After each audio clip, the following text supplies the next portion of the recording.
Happy birthday to you. Happy birthday.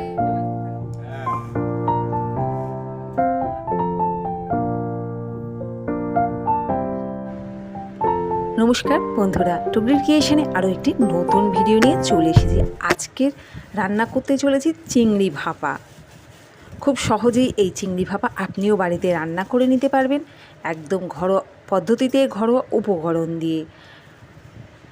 তো দেখুন, প্রথমে আমি সাদা সর্ষে আর একটু কালো সর্ষে নিয়ে ভিজিয়ে রাখছি 10 মিনিটের জন্য। এদিকে চিংড়ি মাছগুলোকেও আমি ছাড়িয়ে নিলাম। ছাড়িয়ে এবার এর মধ্যে লবণ হলুদ মাখিয়ে নেব। স্কিপ না করে পুরো ভিডিওটি দেখবেন, আশা করি ভালো লাগবে। নতুন বন্ধু হলে সাবস্ক্রাইব করে পাশেই থাকবেন।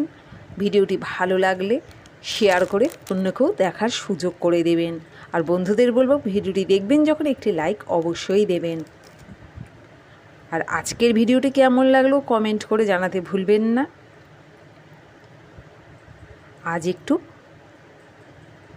স্পেশাল দিন, তাই স্পেশাল দিনটাকে একটু স্পেশাল করছি। এমনি সময়টি ভীষণভাবেই খারাপ যাচ্ছে, আমি এর আগেও বলেছি। চিংড়ি মাছগুলোকে লবণ হলুদ মাখিয়ে 10 মিনিট রেখে দেব। তার মধ্যে আমি দেখুন মশলাটি বেটে নিয়েছি। সর্ষে, সাদা সর্ষে আর কালো সর্ষে, তার সাথে দিয়ে দিয়েছি 3 থেকে 4টে কাঁচা লঙ্কা। দিয়ে দিয়েছিলাম বাটার সময় একটু লবণ, কারণ সর্ষে বাটার সময় একটু লবণ দিলে তিতকুটে ভাবটা হয় না। আরও কিছুটা আমি এখানে লবণ দিয়ে দিচ্ছি। তো সমস্ত কিছু এখানে আমি আমার প্রয়োজন মতো নিয়ে নিয়েছি বন্ধুরা। এই চিংড়ি ভাপা যারা এখনও বাড়িতে বানাওনি তাদের বলবো বানিয়ে নাও। যেভাবে বানাচ্ছি এভাবেই বানাবে, দেখবে অসাধারণ লাগে খেতে। একদম ঘরোয়া উপকরণ আর ঘরোয়া পদ্ধতিতে। লবণ হলুদ মেখে রাখা চিংড়ি মাছগুলোকে এবারে দিয়ে দিলাম সর্ষে বাটার মধ্যে। ভালো করে মিশিয়ে নেব। 5 থেকে 7 মিনিট এইভাবে ভালো করে একটু মিশিয়ে নেব চিংড়ি মাছগুলো সর্ষে বাটার মধ্যে। ওই বাটা মশলারই একটু ধোয়া জল দিয়ে দিলাম, দেখতেই পাচ্ছেন, কারণ সর্ষে বাটাটা অনেকটাই ঘন হয়ে রয়েছে।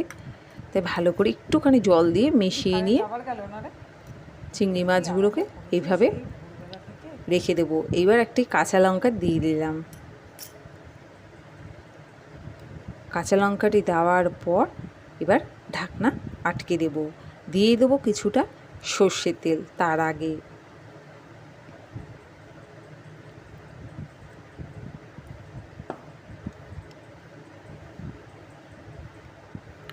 এভাবে চিংড়ি মাছ বাড়িতে বানান কি না অবশ্যই কমেন্ট করে জানাবেন বন্ধুরা। এত মাথায় চিন্তা কি বলবো, যার জন্য ভিডিও ঠিকমতো দেওয়া হচ্ছে না।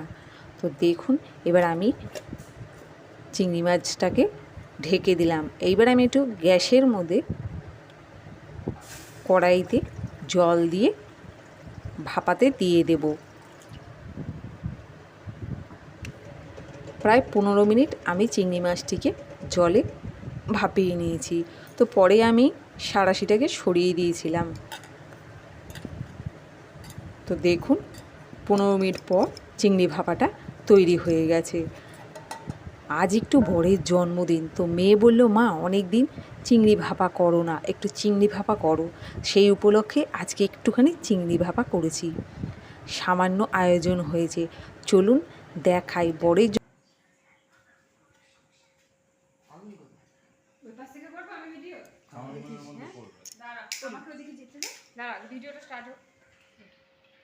শিগগিরই গেঞ্জি বেঞ্জি পুরো না দুটোতে কি আছে? নতুন গেঞ্জি আছে।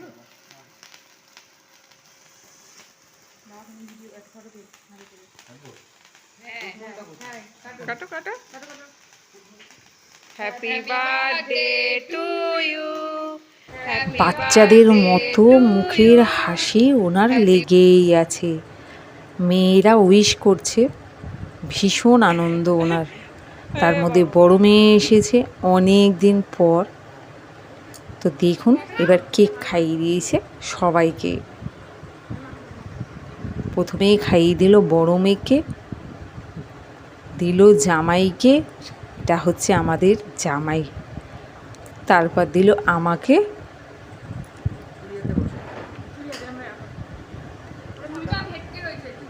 এবার চলুন আমিও একটু ওনাকে একটু খাইয়ে দিই কেক। এতে দেখুন কি সুন্দর বসে আছে, মেয়েরা ওদিকে ফটো তুলছে, তাই জন্য উনি একটু চুপচাপ বসে আছে, একদম বাচ্চাদের মতো। উনি জানেন না আপনারা, শুধু কাজ নিয়েই থাকেন আর কোনো কিছু না। দেখেই বুঝতে পারবেন ওনাকে, বা পারছেন। এই একজন ফটো তুলছে বাবার।